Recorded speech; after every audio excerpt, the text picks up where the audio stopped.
സർക്കാർ നിരന്തരം പ്രചരണം നടത്തിയിട്ടും രാജ്യത്ത് ഡിജിറ്റൽ അറസ്റ്റ് തുടരുന്നു.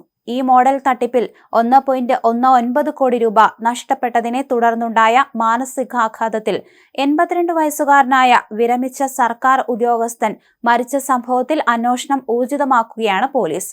ഒക്ടോബർ 22-ന് വീട്ടിൽ കുഴഞ്ഞു വീണ ഇദ്ദേഹത്തെ ആശുപത്രിയിൽ എത്തിച്ചെങ്കിലും അപ്പോഴേക്കും മരണം സംഭവിച്ചിരുന്നു.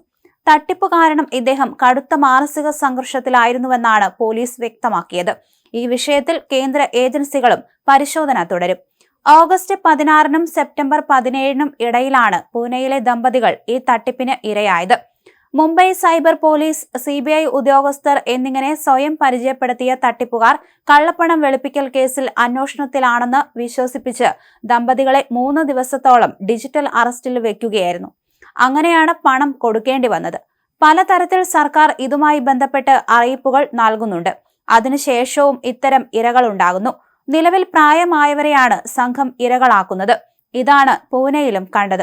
തട്ടിപ്പിന്റെ തുടക്കം ഓഗസ്റ്റ് 16-നായിരുന്നു. ഒരു സ്വകാര്യ വിമാന കമ്പനിയുമായി ബന്ധപ്പെട്ട കള്ളപ്പണം വെളുപ്പിക്കൽ കേസിൽ തങ്ങളുടെ ബാങ്ക് അക്കൗണ്ടും ആധാർ വിവരങ്ങളും ദുരുപയോഗം ചെയ്യപ്പെട്ടതായി മുംബൈ പോലീസിലെ എൻകൗണ്ടർ സ്പെഷ്യലിസ്റ്റ് എന്ന് അവകാശപ്പെടുന്ന ഒരാളിൽ നിന്ന് വിരമിച്ച ഉദ്യോഗസ്ഥന് ആദ്യമായി ഒരു കോൾ ലഭിച്ചു.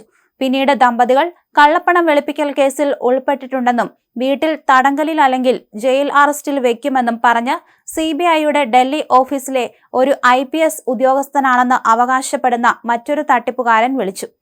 ഫോൺ ക്യാമറ ഓണാക്കി വെക്കാൻ ഇവർ ആവശ്യപ്പെട്ടതിനെ തുടർന്ന് 3 ദിവസത്തോളം ദമ്പതികൾ ഡിജിറ്റൽ അറസ്റ്റിലായി.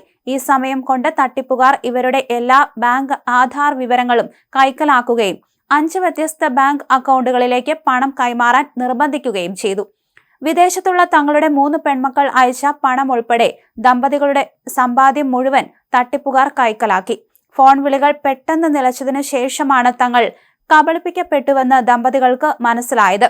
വിരമിച്ച ഉദ്യോഗസ്ഥൻ കടുത്ത മാനസിക സമ്മർദ്ദത്തിലായിരുന്നുവെന്ന് ഭാര്യ നൽകിയ പരാതിയിൽ പറയുന്നു.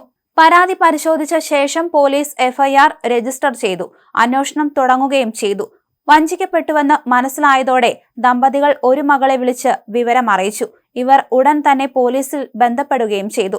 ഇതിന് പിന്നാലെ ഒക്ടോബർ 22-നാണ് വൃദ്ധൻ കുഴഞ്ഞു വീണത്.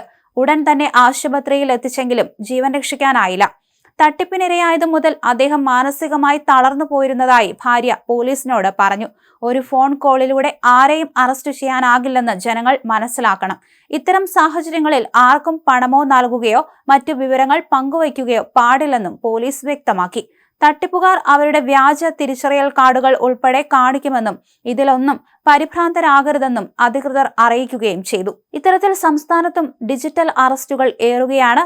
ഈ കഴിഞ്ഞ ദിവസവും ഇത്തരത്തിൽ ഒരു ഡോക്ടറെ ഇതുപോലെ തന്നെ കെണിയിൽപ്പെടുത്തിയ സംഭവമുണ്ടായിരുന്നു. വിവരം മക്കളാണ് ഇത്തരത്തിൽ പോലീസിനെ അറിയിക്കുകയും ഒടുവിൽ ഇത് വ്യാജമാണെന്ന് മനസ്സിലാക്കുകയും ചെയ്തത്.